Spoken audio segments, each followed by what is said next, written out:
everybody, and welcome back to Challenge Fatty, and this is part 2 of the pub bike challenge. Now, just a brief summary of what the fuck pub bike challenge is you have to take £100, which is normally the cost of a tank of petrol or diesel nowadays, and do 400 miles on a pub bike for that £100. So you can spend 70 quid and use the remaining 30 to cover costs of bits you need to replace, bits you need to add, whatever. But you have to do 400 miles, which you normally do in a car. So going to the shops, social visits, commuting to work, odds and sods. But you're not allowed to do training rides. You're not allowed to do just, I'm going to do 100 miles for the sake of 100 miles training ride over into a valley. So in the last episode you saw the fact that I bought a £9 bike off eBay, and it was every bit as shit as you'd expect it. Some things were good. Maybe if I'd left it well enough alone and just done the very basics, it would be working. But unfortunately, I don't do basics. I tried to be clever and I messed up quite badly. So I bought this. The second bike. This is now my pub bike. That's now, the white one is now my spares bike. So even though there's very little which crosses over between that and this, doesn't matter, that's my spares bike. I'm still counting it as part towards my budget, so before I bought this I had £91 left.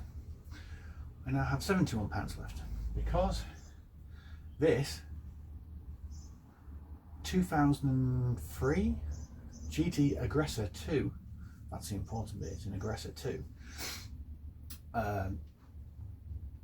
is mine now for a princely sum of 20 English pounds. So a little bit of backstory. This actually came from a family member. Before you say anything, that's perfectly allowed. I got sick to the back teeth of trying to find stuff on Facebook Marketplace because everything looked stolen. eBay was a pain in the arse because nothing was in my price range. Gumtree, some of it I just don't understand how Gumtree works. I know it's very simple, but I'm probably overthinking it, don't care. Gave up on that, tried the local paper, tried the shop window to see if there's any notices, see if anybody was giving bikes away. And then I went around to the sister-in-law's house, and this was sat in the garden, and has been sat in the garden for about half of lockdown. So over a year it's been sat, exposed to the elements, rusting away, and I mean properly rusting away. So the thing is, this isn't my sister-in-law's bike. This came from a different family member who lent it to my sister-in-law. I spoke to that family member and said, can I have it? How much do you want for it? And we came to a round figure of 20 quid for it. So I've known this bike since it's new-ish, apart from the year where it went missing in action at my sister-in-law's. But it's got a lot worse since I last saw it. Understandably, if it's been left out in snow, rain, wind, ice, hail, volcanoes, it's Warrington, you know. So luckily most things work. The back wheel needs a bit of work because the bearings have got a lot of play in them, because water's got in there and just dissolved the grease. The gears seem to work, the tyres hold some pressure. So I'm now going to start using this to do mileage on. I'm going to clean up a couple of things, like I won't move the seat because, well, that's not going to fit me. I might lubricate a few things, I'll sort out the back bearings, and then I'm going to start doing mileage on this. And then in the next episode I'm going to go through the things which I'm going to change on this, because if I'm going to be doing shopping runs, if I'm going to be doing commutes, I'm going to need possibly to put some form of luggage frame on there, whether it's a seat post mounted one, whether it's a front rack, doesn't matter. I'm going to have to put something on there. But in the short term I'm just going to use a rucksack and just do mileage that way.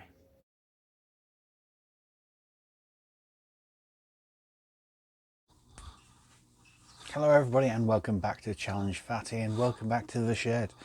Now, since the last episode with the pub bike challenge, the pub bike has actually changed ever so slightly. You may notice it now has a frame rail. It now has mud guards, because there is nothing more deeply sexy than mud guards on a bike. What else? Oh yeah, I have been on a bit of a spending spree. Considering this is a challenge to spend as little as possible, I seem to have spent quite a bit. Now granted, the bike was 20 quid, so that left me quite a bit of budget left. I'd had the spares bike, which you can't see, it's down here. And it's going to be the frame is about to be thrown in a skip. What else have I spent money on? I've got pannier bags coming for that.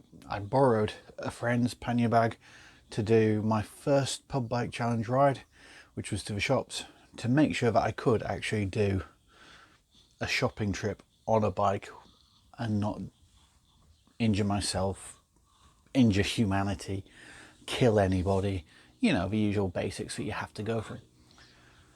So, right, mudguards, frame, bags, ooh, bell.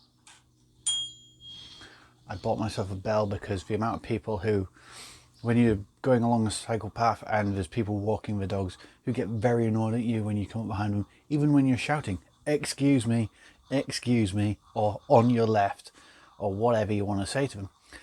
People do get it's kind and courteous just to hit. That probably projects more than my lovely silky tones. The bags haven't arrived yet because I only ordered those, well, this morning. Yeah, I'm